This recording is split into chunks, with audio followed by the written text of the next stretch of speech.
Most men touch women like they're asking for permission, and that's exactly why nothing happens, because when you reach for her hand like you're apologizing, when you put your arm around her shoulder like you're checking if it's allowed, when you touch her back with hesitation in your fingertips, she feels it.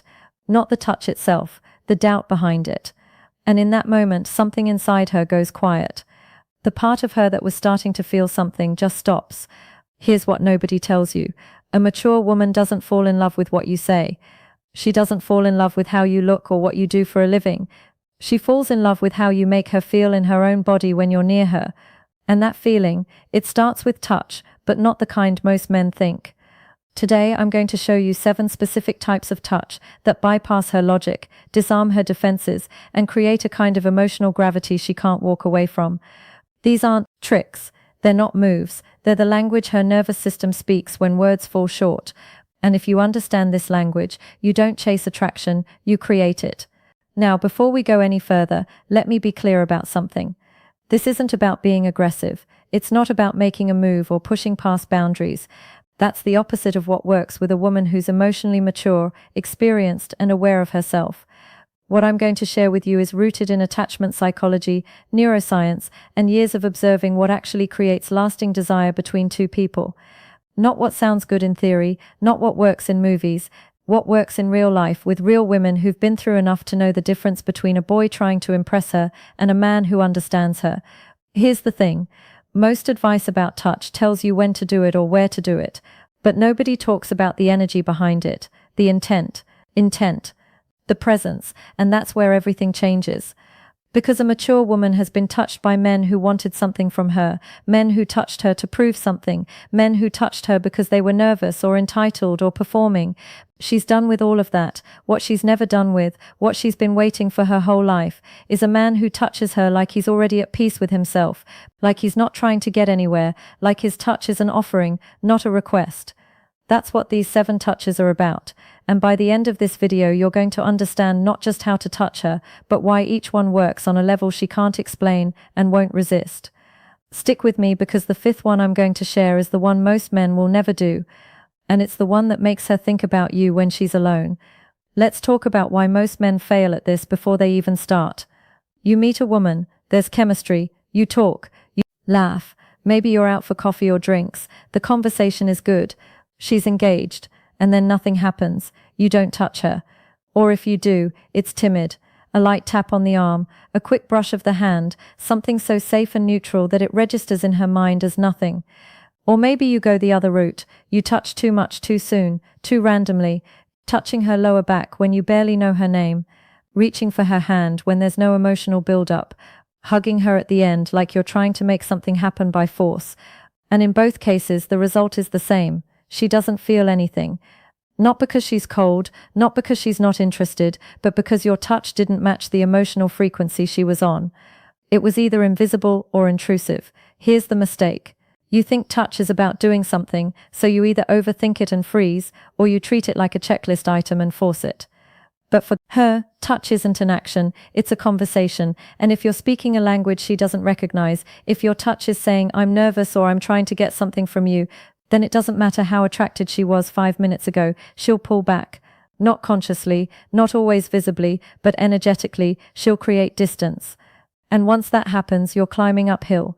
So, let me ask you this. When was the last time you touched a woman and felt her lean into you instead of just tolerating it? When was the last time your touch made her breath change, her posture soften, her attention lock onto you? If the answer is not recently or never, then pay attention because what I'm about to show you isn't theory. It's the difference between being forgettable and unforgettable.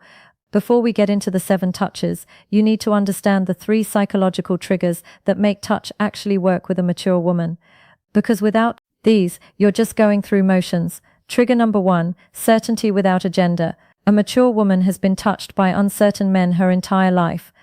Men who reach for her but hesitate halfway. Men who touch her while watching her face to see if it's okay.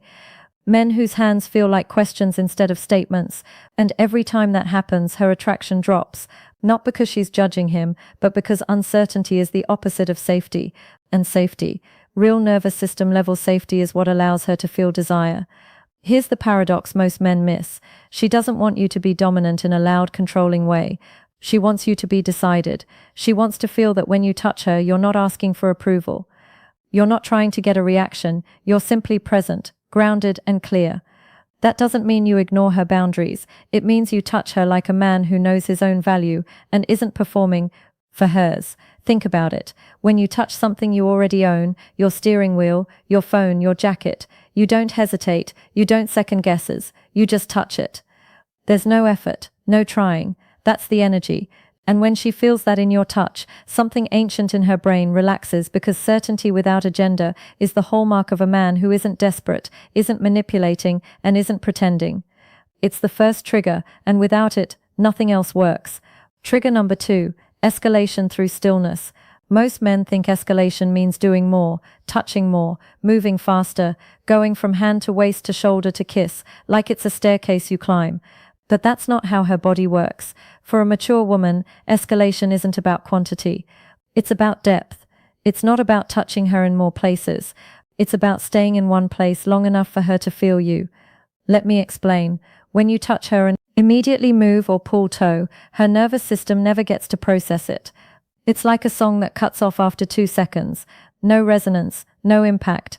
But when you touch her and really stay, something different happens. She becomes aware of you, not just physically, emotionally. The longer you stay present in your touch, the more her mind has to catch up to her body. And in that gap, attraction builds. This is where most men lose. They think stillness equals passivity. They think if they're not constantly moving, they're being boring.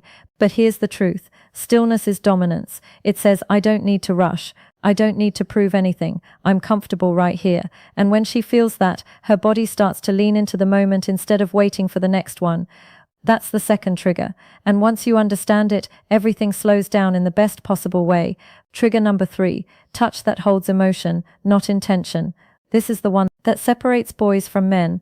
A boy touches a woman because he wants something. Sex, validation, a response. His touch is transactional. It has an agenda, and even if he's subtle about it, she feels it. A man touches a woman because he's feeling something, not trying to get her to feel something, not performing affection, actually feeling it. And that emotional honesty, that presence, is what makes her melt. Here's why this matters. A mature woman has spent years being touched by men who were in their heads, men who were thinking about what comes next, men who were touching her body while mentally rehearsing their next move. She's exhausted by it. What she's starving for is a man who touches her like he's fully there, like the touch itself is the point, not a stepping stone to something else. When you touch her from that place, when there's no hidden motive, no script, no performance, she feels seen, not as a body, as a person. And that's when her walls come down, because you're not trying to get past her defenses. You're inviting her to drop them. That's the third trigger, and it's the most powerful one.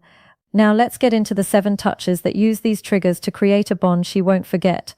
The 7 touches. Touch number 1, the grounded palm on her lower back. Not a hover, not a brush, a full grounded palm.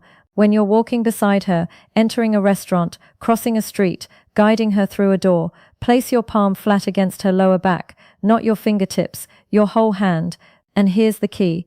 Don't rush it. Let your hand rest there for 2, 3, 4 seconds.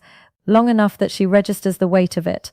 The certainty this touch says, I'm aware of you, I'm with you, you're safe. It's protective without being possessive, attentive without being clingy, and because it's her lower back, a place most casual acquaintances never touch.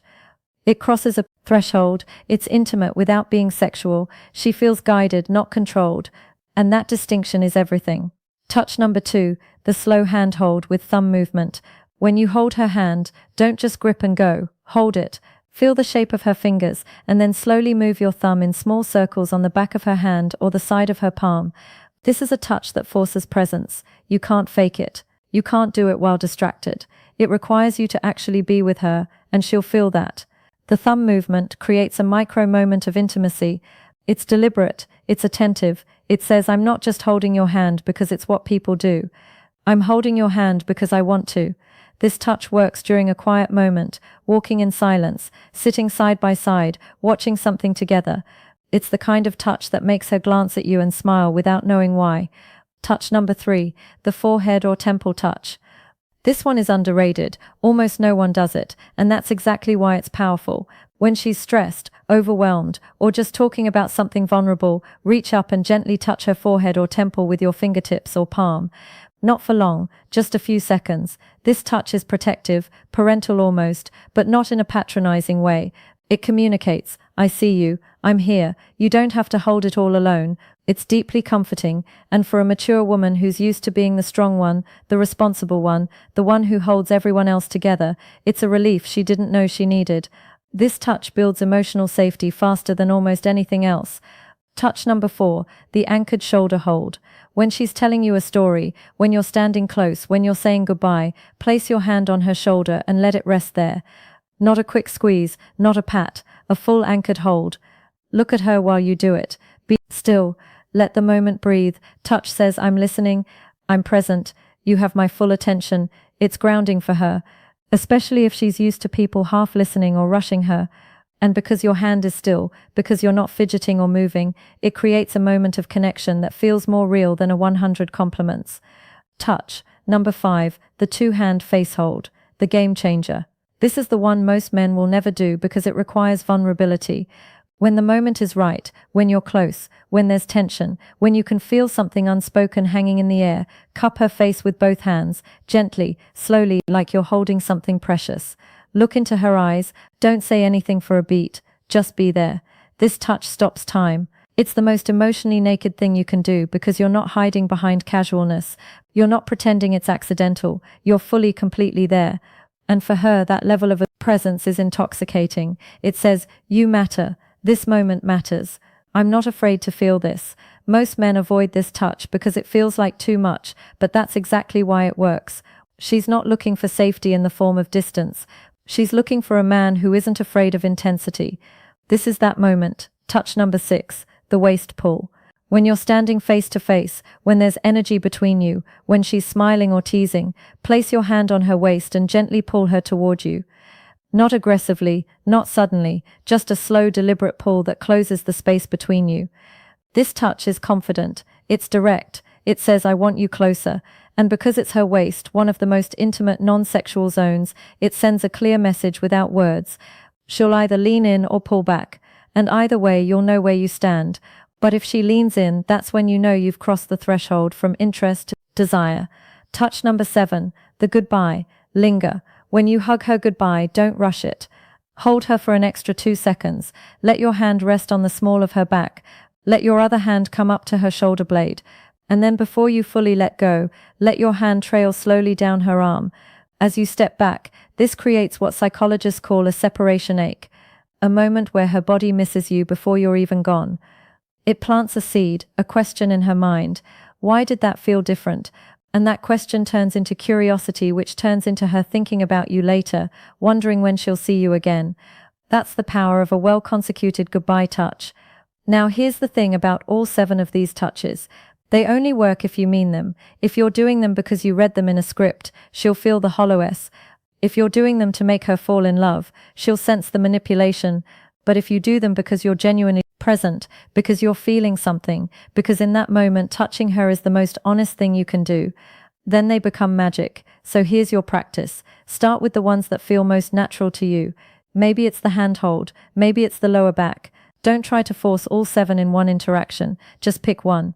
Do it with full presence, and notice what happens. Notice how she responds, not just with her words, with her body, with her breath, with the way she looks at you afterward. And then build from there, because once you understand this language, once you realize that touch is how she feels, your confidence, your presence, your emotional groundedness, everything changes. You stop trying to convince her with words, you start showing her with your hands. Now, if this resonated with you, if you're starting to see how much of attraction happens in the unspoken moments, I want to invite you to go deeper. I've put together a free guide that breaks down the psychology of masculine presence and how it shapes the way women respond to you, not just physically, emotionally. It's called the Grounded Man Blueprint, and it covers everything from body language to conversational energy to the internal shifts that make you naturally magnetic. You can grab it in the description below. No gimmicks, just real insight. Because the men who understand this really understand it. Don't chase women, they create the conditions where women choose them. Here's what I want you to remember. A mature woman doesn't fall in love with what you do. She falls in love with who you are when you're with her. And touch is how she feels. That truth, not your words, not your promises, your touch. So be present, be certain, be emotionally honest, and touch her like a man who knows that the moment he's in right now is the only one that matters. If this shifted something in you, hit that subscribe button, drop a comment, and let me know which of these 7 touches surprised you most. And remember, attraction isn't something you create by trying harder. It's something you allow by being more fully yourself. I see you in